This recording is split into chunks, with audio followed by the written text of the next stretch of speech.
Hey guys, Chris here, and I'm a Ukrainian Canadian. Today's October 24th, 2022, and let's get over the news happening in Ukraine, shall we?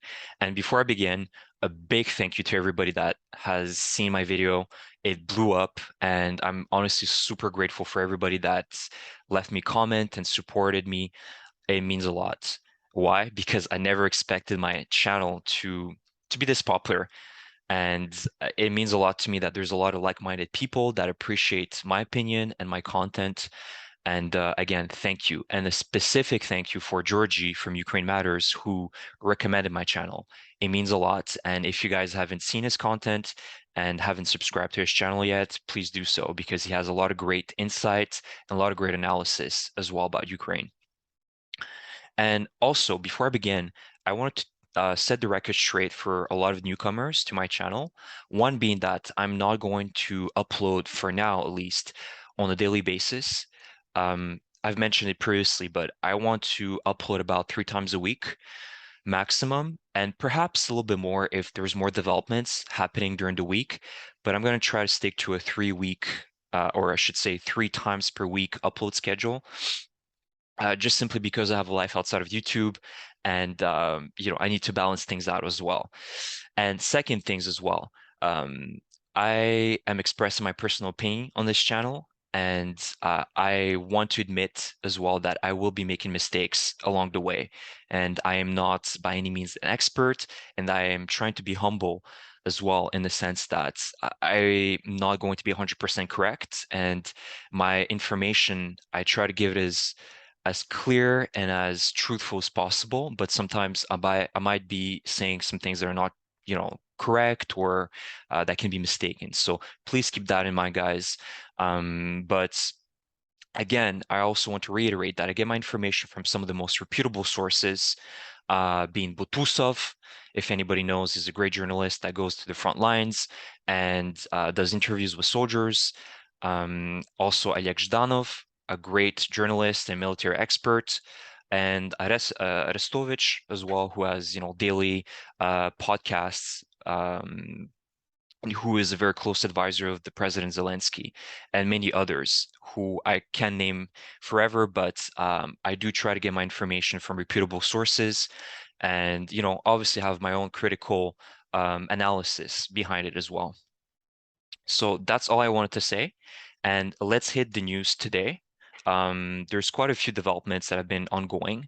One being that the Israel military destroyed an assembly center for Iranian drones in Syria near Damascus in an airstrike, covering it with bombs on Friday, October 21st.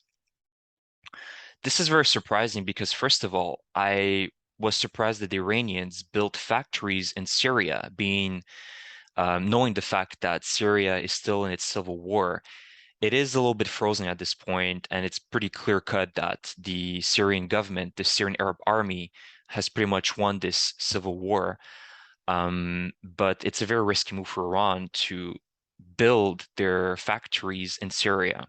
And because Damascus is so close to the Golan Heights, um, I mean, it's a very easy target for the Israeli military. And it's also surprising because the Israelis last week kind of sent a signal that they weren't really ready to support Ukraine, right?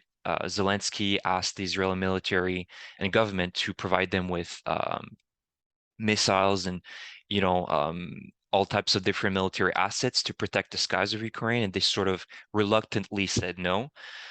So this is really surprising. I think there's a shift within Israel to perhaps start supporting Ukraine indirectly through, hitting Iranian targets.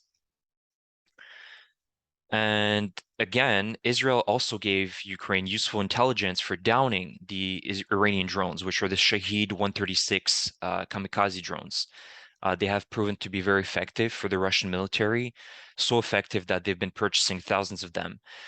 And I think it's a step forward for Israel to really go into the right direction and support Ukraine, because we really require Israel's support. They have a lot of good intelligence and innovation in the anti, drone warfare and anti-missile warfare. So thank you to Israel again for supporting Ukraine. It means a lot. And again, the other thing that happened over this weekend is that the Russian forces have been pushed back completely to the MO3, MO6 intersection around Bakhmut. So this took 2 months for the Wagner PMC company to at least get somewhat into Bakhmut, and they've been pushed back all the way up to the highway. 2 months of progress, completely reversed in the matter of a weekend for the Ukrainian army. Um, the initiative has been lost by the Russian army, in my opinion. They are not going to be, as far as I'm concerned, getting more ground. The only thing they can hope for is really holding the territory they have occupied, which is going to be a difficult task for them, but it is going to be much easier than going on the offensive. They have no initiative anymore, and I'm not expecting major pushes from the Russian military anymore. And if we look at the map, Bakhmut is right here. And if we look at the way it was, I think even yesterday, maybe it's gonna change. But essentially, the Wagner private military company was very close. It was very close, but I guess they've been pushed back around here. And you see the gray areas where the fighting isn't ongoing. But this is great news. They've been trying to get Bakhmut for the last 3 months, and still they haven't been able to take the city. It really shows you the strength of the Ukrainian military to be able to hold on after it's absolute hell here right now. If you guys haven't seen the videos, there's been CNN reporters and Sky News going there, and Bakhmut has been reduced to pieces. It's not a city anymore. And the fact that the Ukrainian army is still holding, just as it did during the Mariupol siege, really tells you about the strength of the Ukrainian military and the resolve that we have.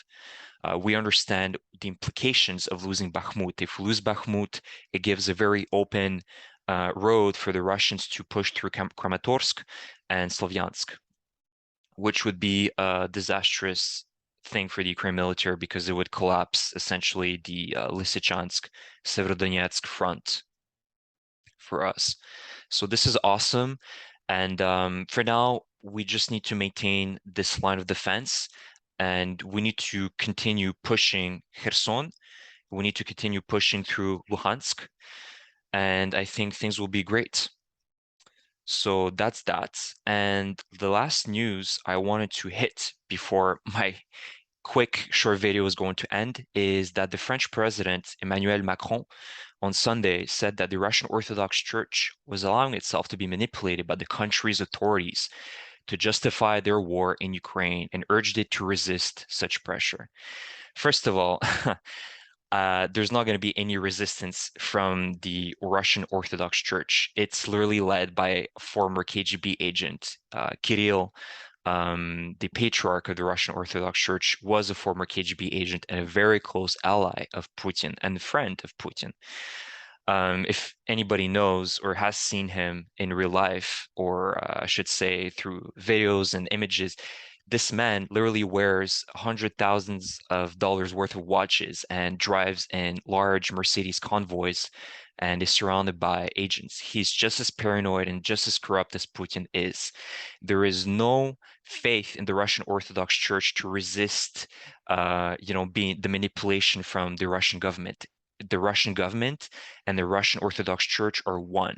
They work in harmony to throw their propaganda at the Russian people and make them believe that this is a holy war. The current Ukraine conflict is a holy war against evil, which is complete, lies. But we need to understand that, and I hope that the people that don't know about it will inform themselves a little bit more, because the Russian Orthodox Church is a propaganda machine for Putin, and it has been the last 20 years since Putin took over office. So we need to remind ourselves of that. And, Macron is always this hopeful politician, hoping in the best in people.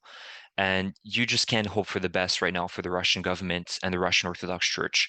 They are a corrupt institution, and they will use this sort of hope into their advantage.